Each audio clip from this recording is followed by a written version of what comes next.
qu'on tue leur président, leur premier ministre. Donc les élections, c'est un élément de la démocratie. Une démocratie sans élection ne peut pas aller.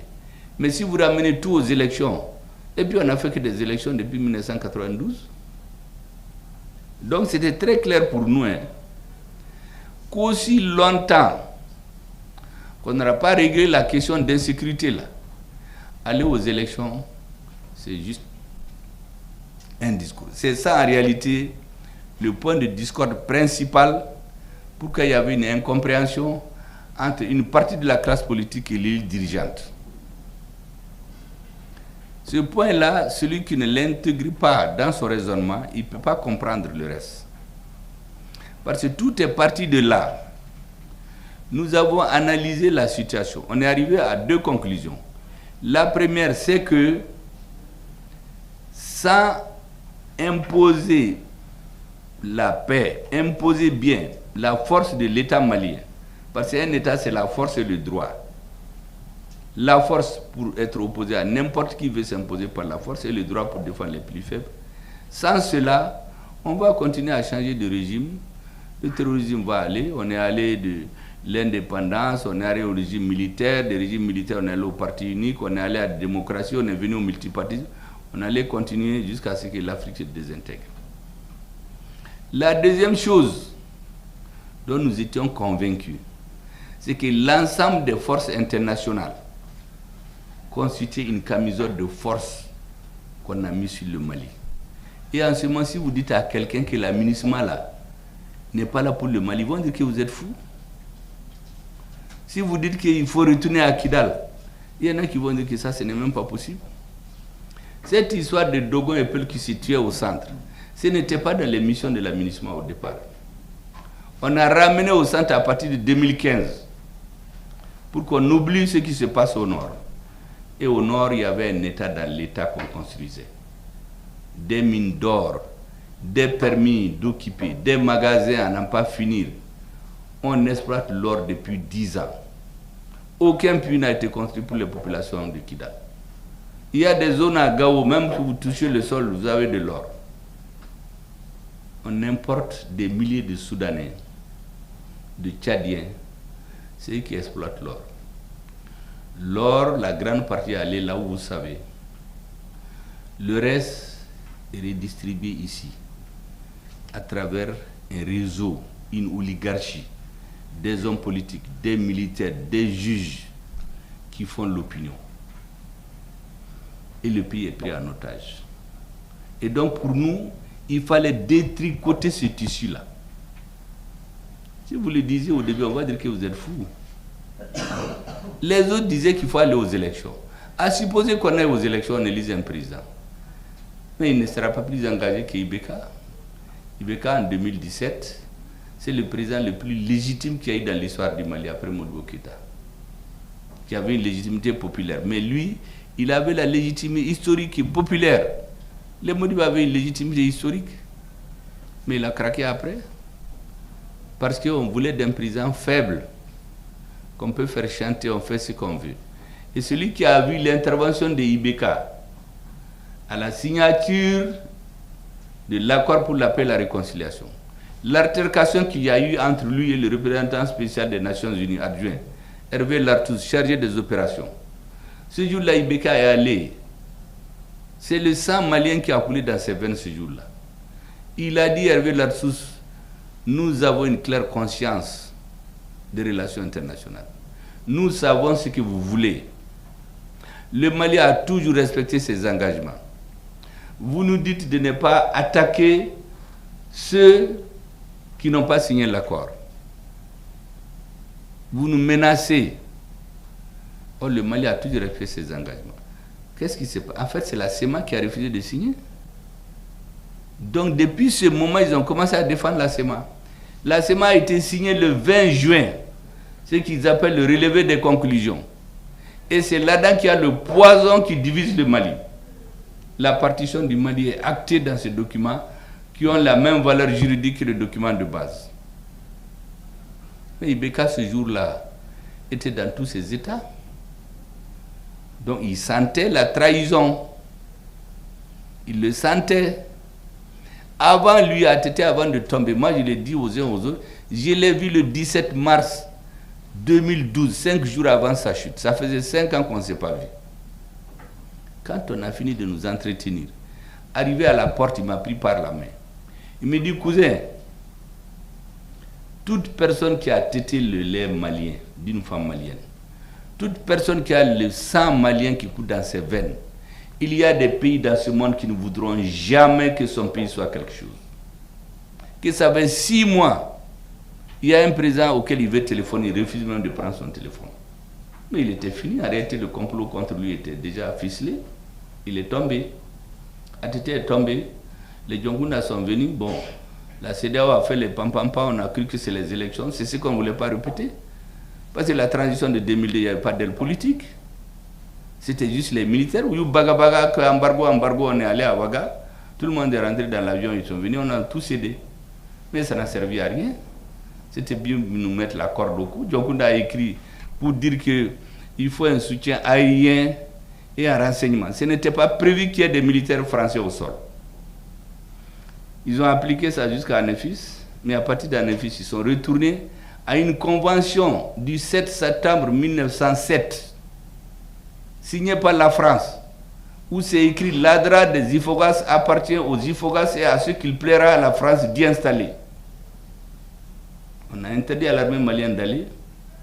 On a été chercher les MNLA dans les fourgons des servants, on l'a ramené. On a pris une partie d'Ansardine qui est devenue MIA, métamorphosée en HCIA. Et HCIA et MNLA mis ensemble, on a fait la SEMA. Et c'est la SEMA qui est devenue l'interlocuteur de l'État Mali. Un mouvement qui n'a même pas de récépissé. Voici ce qui s'est passé en réalité. Et la lettre que Djonkunda a écrite pour demander l'intervention militaire, est-ce que vous savez qu'on n'a pas trouvé au Mali? Quand le gouvernement de la rectification est venu, Hazimi n'a pas pu trouver. Il a fallu que c'est sur le site internet des autorités françaises qu'on a trouvé. L'accord de défense qu'il y a entre le Mali et la France, il n'y en avait pas au Mali. C'est dans les archives françaises qu'on a trouvé. Donc on était un État comme ça. Les dirigeants étaient là, ils se cravataient, ils parlaient, mais il n'y avait rien derrière.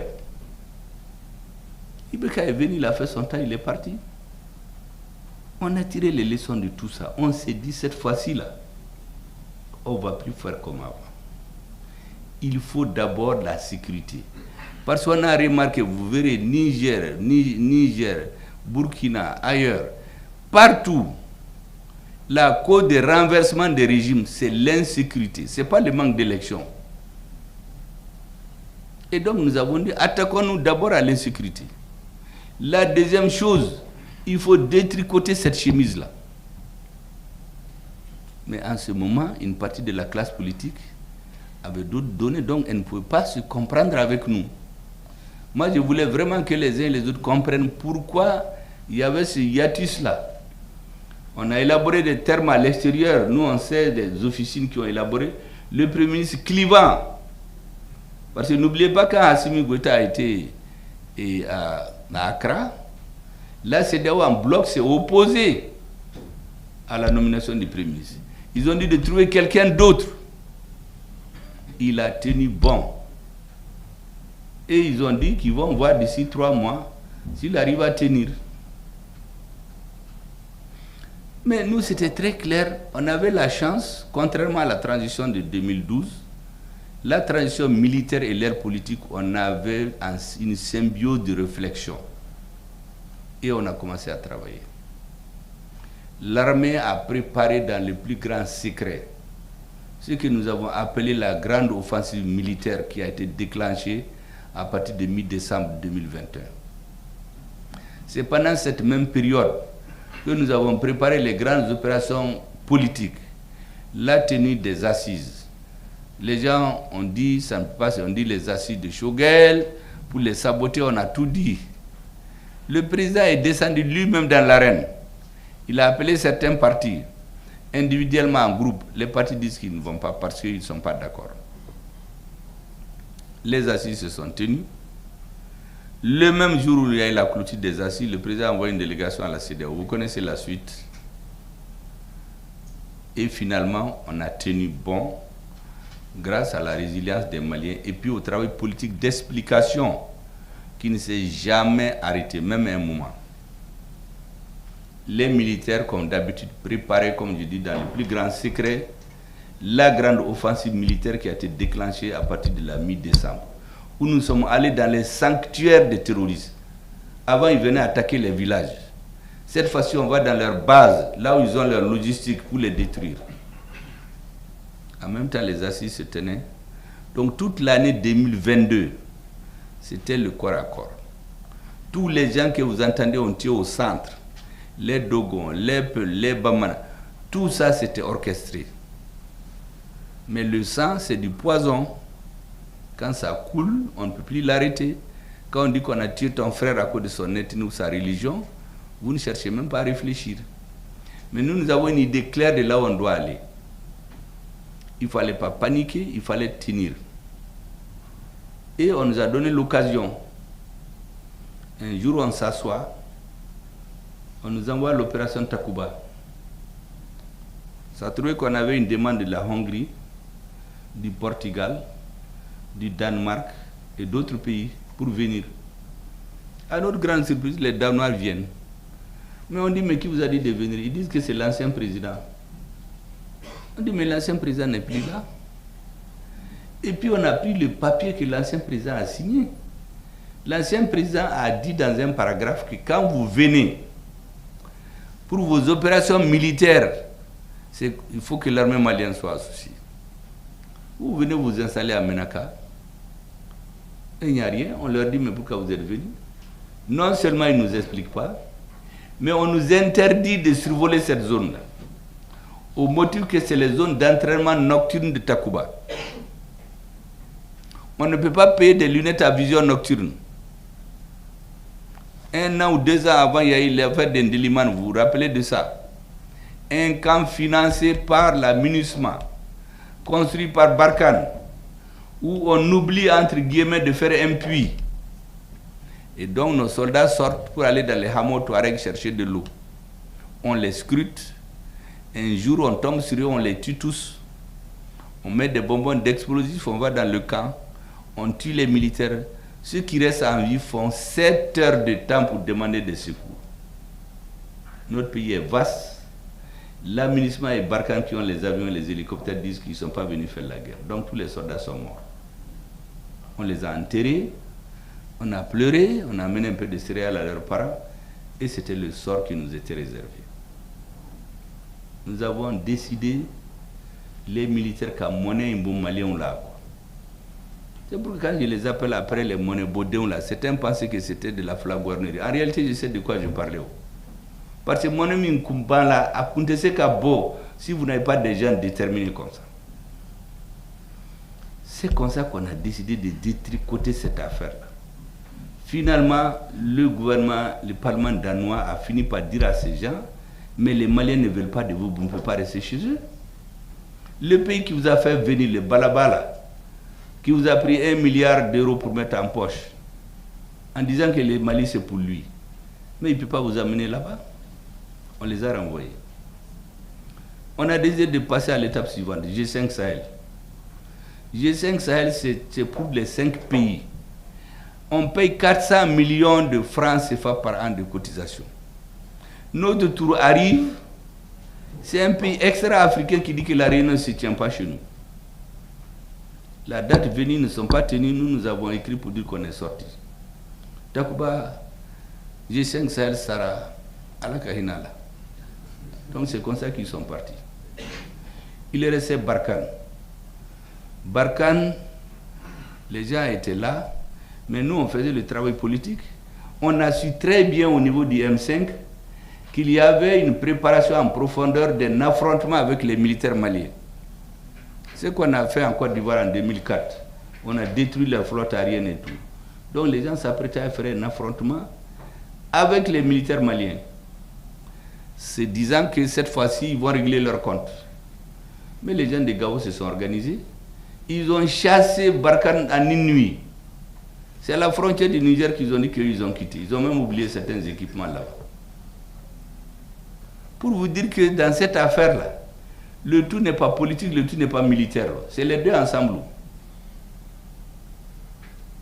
Barkhane est parti. Maintenant, il reste munissement. On a laissé le temps pour nous préparer.